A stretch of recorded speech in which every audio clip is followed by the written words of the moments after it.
राजस्थान के इतिहास में इनको लेकर काफ़ी कन्फ्यूजन रहता है, तो एक बार इनको क्लियर करते हैं कि राजस्थान का जो ताजमहल है, राजस्थान का ताजमहल किसको कहा जाता है? जसवंत थड़ा को कहा जाता है, जो कि कहाँ पे है? जोधपुर में है।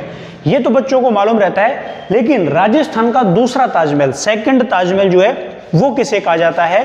तो वो कहा जाता है राय मलूद का थड़ा, सिवाड़ा, बाड़मेर में।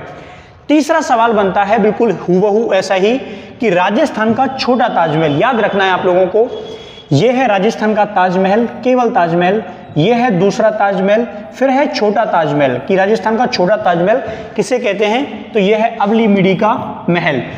इसके अलावा इसी से रिलेटेड एक और क्वेश्चन आता है कि हाड़ौती का ताजमहल किसे कहते हैं? तो हाड़ौती का ताजमहल और राजस्थान का छोटा ताजमहल भी अवली मिडी के महल को ही कहा जाता है। तो दोनों का एक ही उत्तर है, इनको लेकर काफी भ्रम उत्पन्न करता है एग्जाम में। इसके अलावा शेखावाटी का ताजमहल, शेखावाटी का ताजमहल जो है वो कहा जाता है खेतड़ी का जो महल है जो कि झुंझुनू में स्थित है, इसे शेखावाटी का ताजमहल कहते हैं। और अंतिम क्वेश्चन आता है कांठल का ताजमहल।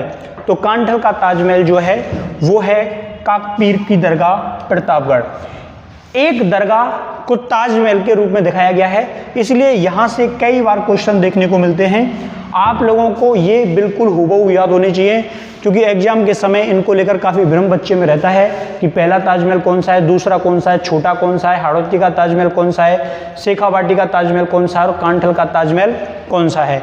तो मुझे उम्मीद है कि इसके बाद आपका कंफ्यूजन नहीं रहेगा और रहना भी नहीं चाहिए।